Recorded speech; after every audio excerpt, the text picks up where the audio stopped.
each of whom will have about 7 minutes to talk to you about the many faces of the Second Amendment.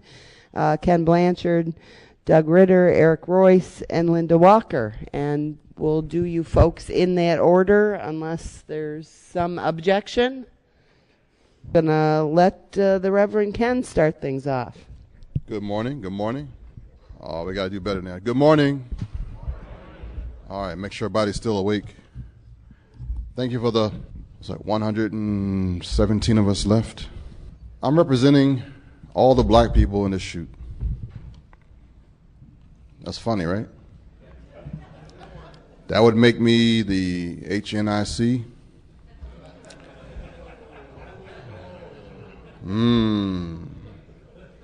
The Grand Poobah. The Emperor of Guns, yeah. Ayatollah Rock and Roller. Truth is, there are a lot of African Americans and people of color that shoot, and there is a growing movement of trying to get them to be more available, to be seen so that they can help our movement out. I don't represent anybody but myself. I operate a podcast called The Urban Shooter, where I kind of combine all the elements of me: entertainment, education, inspiration, and spread the message of the Second Amendment that way. I'm known as the black man with a gun on the internet. You can actually Google that and you'll find it everywhere.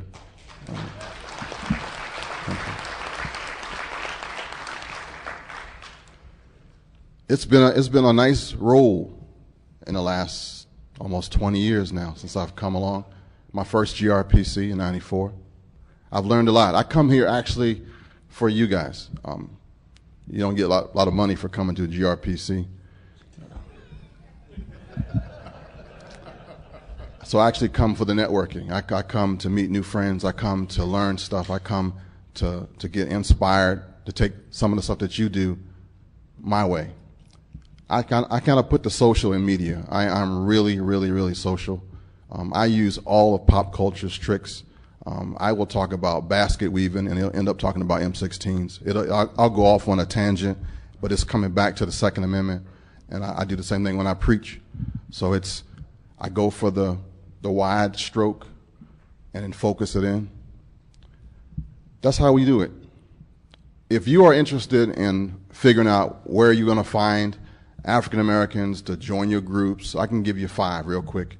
They are prior military, prior law enforcement, they're in colleges, college educated. They are the victims of a violent crime, because you're going to go either one way on that one, either pro or anti instantly. And then there's the traditional. There are still those who are taught by their fathers how to hunt and shoot, because I have children and I'm doing it. So those 5 groups you'll find that they're not that far away. There are groups on the internet. There's the Black Gun Owners Forum. There's the 10th Cavalry of Baltimore. There's quite a few groups.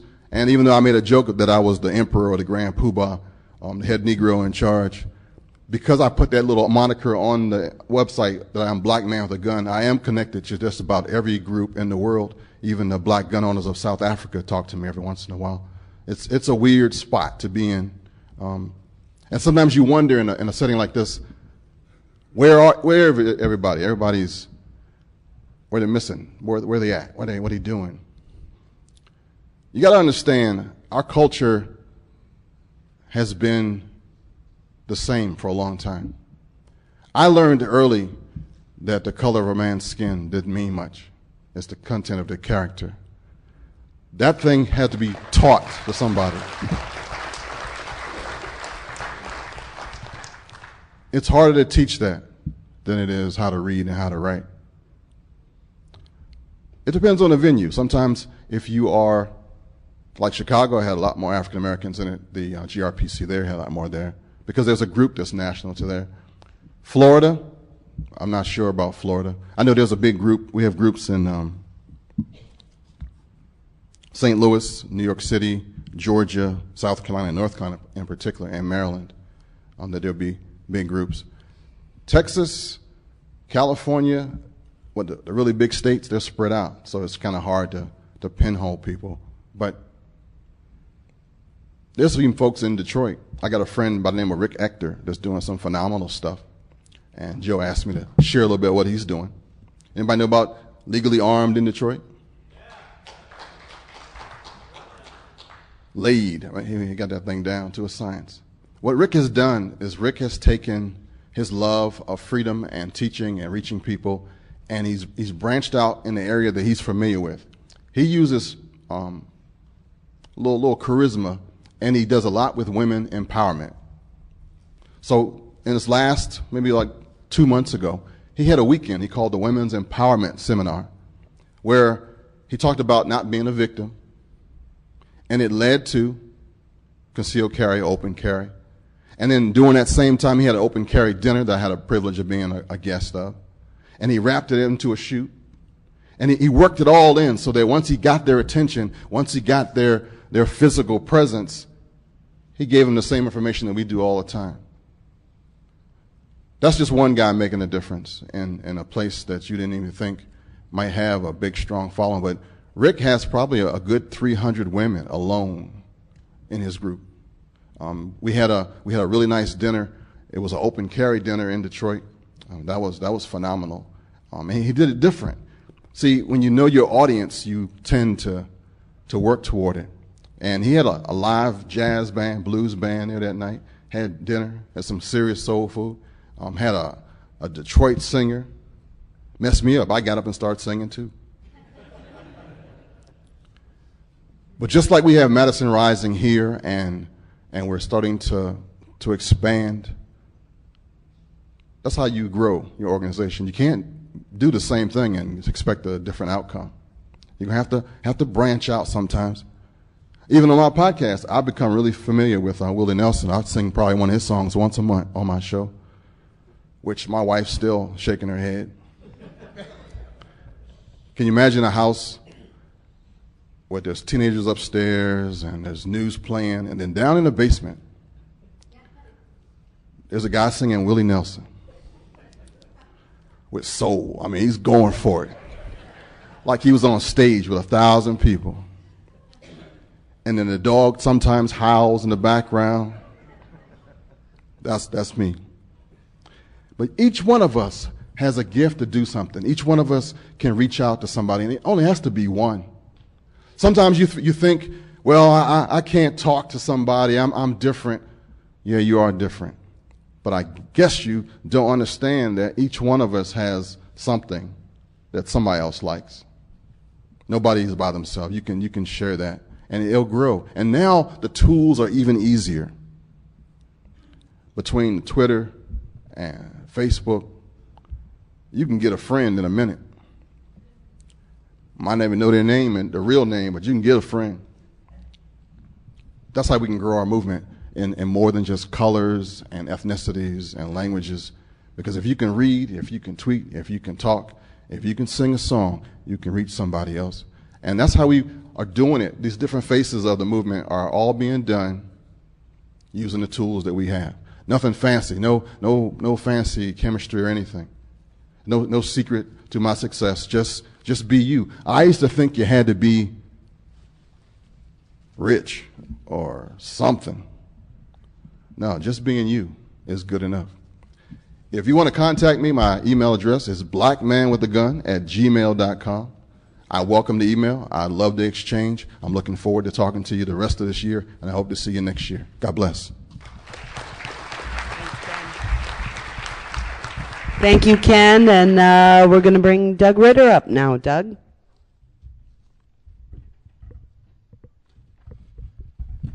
Thank you, Peggy.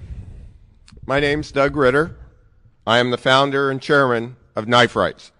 As Alan mentioned yesterday, the Second Amendment doesn't say firearms, it says arms. It's our Second Amendment, too. Knife Rights is the second front in the defense of our Second Amendment. And we have been quite busy this year defending the Second Amendment. This has been a pretty successful year for Knife Rights, despite the difficulties that arise in an election year. In Missouri, we repealed their switchblade ban, the second state in which we have done so. In Washington State, we passed legislation that legalized assisted openers and the manufacture of automatic knives, switchblades, in the state of Washington. We still have a little bit of work to do in that state, but we're moving the needle in the right direction. In Georgia, we passed the nation's fourth knife preemption law. Folks, 4 years ago, there were 0 knife preemption laws in this country. We are making a difference with your help. And then there's the federal civil rights lawsuit we have going against the City of New York and District Attorney Cyrus Vance, Jr. Thank you. As many of you are aware, the city and the DA have expanded their interpretation of state law such that they want one-handed opening knives and assisted opening knives to be considered illegal gravity knives and switchblades. I'm here to tell you that a knife that you can open with one hand is not a gravity knife necessarily. It certainly isn't if it folds and it has a bias towards closure. The DA strong-armed retailers, including Home Depot, Ace Hardware, Paragon Sports, and a little retailer named Native Leather, into paying almost $2 million in contributions to a special fund administered by the DA. They are arresting hundreds of people a week on the streets of New York and in the subways of New York simply for carrying a tool that they use every day at work, at home, and at play. They need to be stopped. Like every federal lawsuit, it grinds slowly, but in the past few weeks we have made some good progress. Federal Magistrate Judge Ellis ruled that we could add as a plaintiff one of those victimized retailers, Native Leather, from the Village in New York City. That is a huge asset to our lawsuit. Then, Federal District Court Judge Judy Jones denied the city's and DA's motions for judgment and for dismissal of the case. We are going to trial.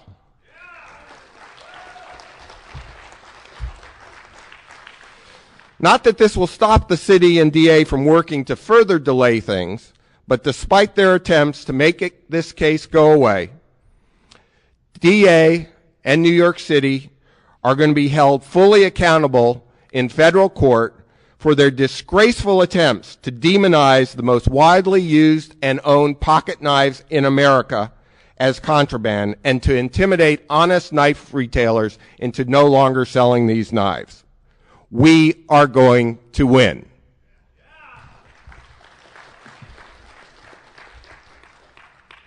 As for the future, we are already working on legislation for next year to give knife owners and knife users the freedom they deserve.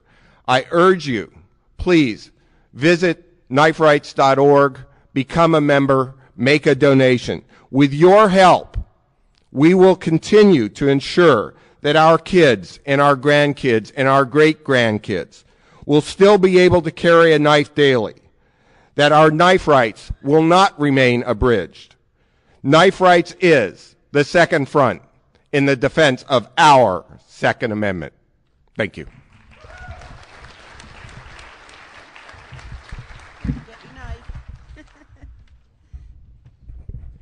Thank you, Doug. And we're going to invite Eric Royce, founder of Trucker Guns Foundation, up next. Good day, everybody. Good morning to everyone here. I'd like to first thank Alan Gottlieb of the Second Amendment Foundation for his generosity in allowing me to speak here. I have a lot of others to thank here, too, including all of you for participating in this conference. My name is Eric Royce. I'm the founder of Trucker Guns and the Trucker Guns Foundation. Before I begin, I'd like to just ask for a show of hands if anybody here has heard of Trucker Guns. and the Trucker Guns Foundation? Good, excellent. As for the rest of you, we're going to work on that.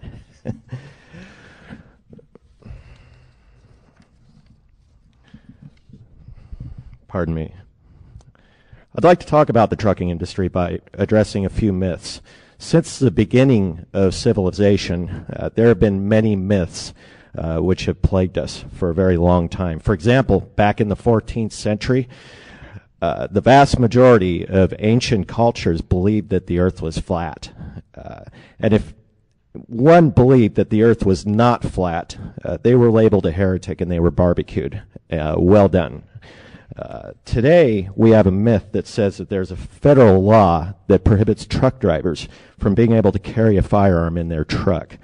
The problem with this myth is that there is no such law. No one can find the law. There have been many attempts before in the past to find it. There's been no success at that. From this mythical law, most reputable trucking industry carriers have banned firearms, period. So for most of you, company policies that prohibit guns in your private vehicles severely gut your Second Amendment rights everywhere you go. For truckers, for truck drivers like me, I might be working as a long-haul truck driver, and I might be on the road for 3 to 5 weeks at a time. Therefore, such a company policy completely eliminates my ability to be able to carry a firearm in my truck for self-defense, but not just on the job, but even off the job in my temporary home, because my truck with my sleeper berth attached to it is my home away from home. Now, sometimes I ask, why should anybody care? After all, many people in the public, they're not truck drivers. However, they know a lot of truck drivers. I'll explain why. As an example, we transport a lot of freight, a lot of cargo. We might transport toilet paper. Heck, one time I transported a load of adult accessories into San Francisco. As an example, but on a more serious note, we often also transport hazardous materials. One time my primary job for almost 2 to 3 years was to just transport hazardous materials, batteries.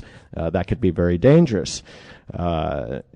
And especially if placed into the hands of a terrorist, the wrong hands of an individual, it can be made into a weapon of mass destruction.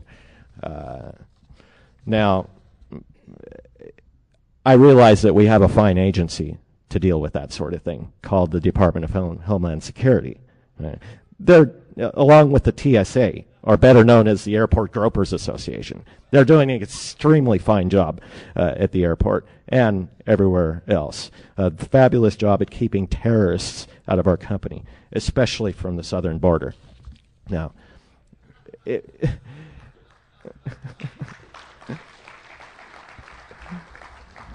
thank you.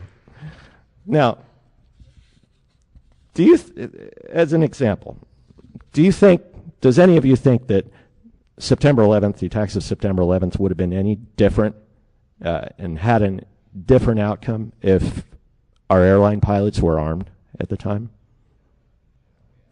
Absolutely. Allowing truck drivers to be armed is a win-win situation for everyone. It's a win-win proposition for the American people, because for truckers, it means that they now have an effective self-defense right that has been restored everywhere along our interstate highways. At the same time, for the American people, we lower the risk that there might be a significant reduction of trucks being used as weapons of mass destruction. Now, there are a few things. There are a number of points that needs to be addressed in order for this to be made possible. We need a well-crafted 50-state reciprocity bill, which allows truck drivers to be able to carry a firearm lawfully during our trucking industry duties. Number 2, we need a federally recognized and protected civil rights protection for self-defense. Number 3, we need a change in tort laws everywhere in all states, so that trucking companies and employees are not liable if the driver has had to exercise his or her self-defense right.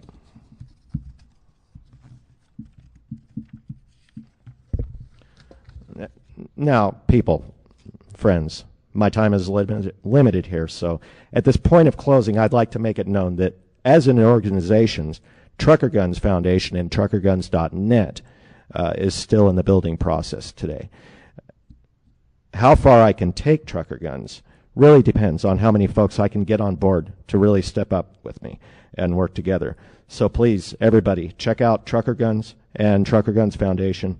You can find out lots more by coming to our website, and together we can all secure the highways of America. Thank you very much. God bless you. God bless our Constitution, and God bless our troops.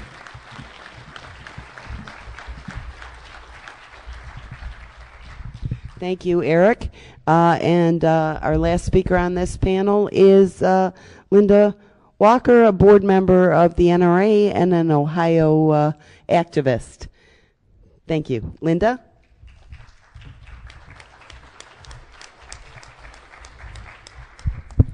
Good morning, my fellow patriots. How are we? I am Linda Walker. I am the Central Ohio Chair of Buckeye Firearms Association in Ohio, Ohio's foremost Second Amendment rights organization, and I spend a lot of time in the State House. I'm on the legislative team. I'm also on the board of directors of the National Rifle Association. Very honored to represent our 4 million members. I'm here to talk about women and getting more women involved in the Second Amendment. I have worked over the years, whether it was a Buckeye Firearms event or an NRA membership booth or any other various other organizations' booths, where they were signing up members, and all the men would be coming up and they would be signing up for their membership while the wife or the girlfriend stood back, and I would go, well, what about you? He's a member, that's enough. Well, when I ran for the board of directors for the NRA, I ran on the platform of bringing more women into the movement, not only as of the shooting sports, but also as the Second Amendment as a whole. All of the ladies who are here who are actively involved in the Second Amendment understand the huge voice in which we all have. You know, men can be talking to women. If they're not interested in this issue, you might as well be talking about transmissions to them. But if you've got a woman who is talking about the Second Amendment or guns or shooting or whatever, we've got a huge voice, not only to other women, but to men and to youth. So I'm on a mission to bring more ladies into this movement.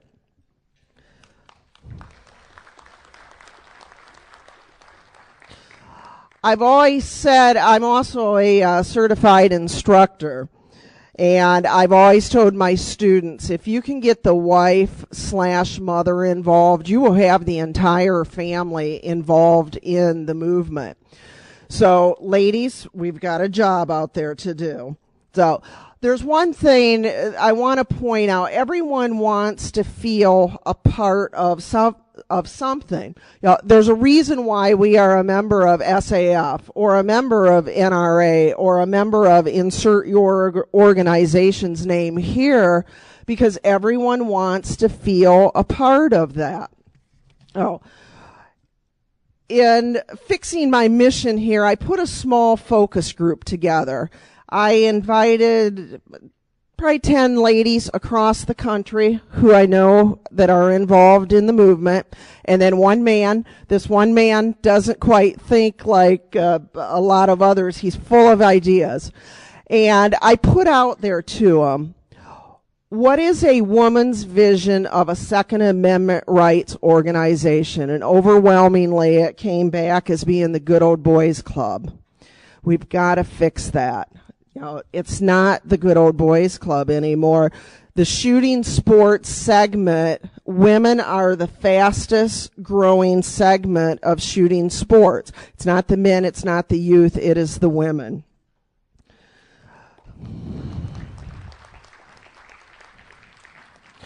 So how do we fix this? So, whatever organization that you are involved with, here's a couple suggestions that came out of my focus group. Men ask. If you've got a wife, a mother, a daughter, nieces, or whatever female is involved in your life, ask them, would you like to be involved in this organization with me? Will you help me? With Buckeye Firearms, unfortunately, besides myself, all of our leadership are males. And when we put on an event, all of the wives of our leaders come and help, and they are a part of the organization, and they're a very welcome part. So please reach out to the wives and bring them in and ask them to help your events. Every female involved. If you are a member of these organizations, the same as the men, go and ask your daughters, your mother, your mother-in-law, or whatever woman is involved in your life to be a part of this organization. Quite often, people are just waiting to be asked. Overwhelmingly, hosting women's events was what all of these ladies came back with. Whether it's a ladies' luncheon, a dinner, women on target, ladies only concealed carry classes, women are wanting to be amongst other women who are involved in the same thing that we are.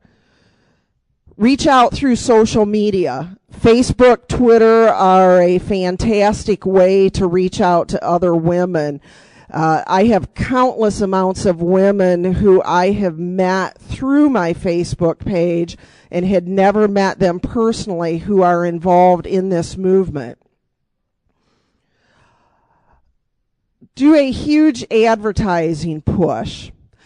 If your organization has a magazine, if you send out email newsletters, or however you communicate with your members, put a huge advertising push out there to bring more women into the fold.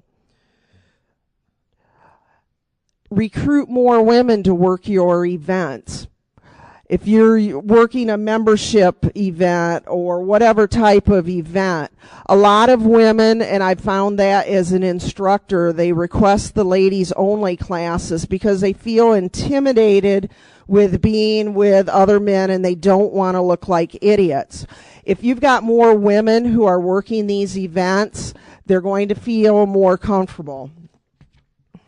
Start a postcard campaign. If you do mailers, send out postcards to the men and go, please bring your wife along. And the other thing was promoting everyday women. A lot of the gun magazines will promote all of the known names that are out there in the shooting sports. And there's an awful lot of everyday average women out there instructing, or they're involved in organizations or whatever. Promote those ladies and not just the celebrities. And I would like all of the ladies here to please stand up. Yeah, this has been phenomenal, the amount of women who have been here this weekend. All these ladies are making a difference. And this is what I'm talking about. Please take this home to your hometowns and spread the word. Thank you. Thank you, Linda, and thank you, panel. I'm going to have so much fun teasing Julie that all my panels were on time, haha, and hers weren't.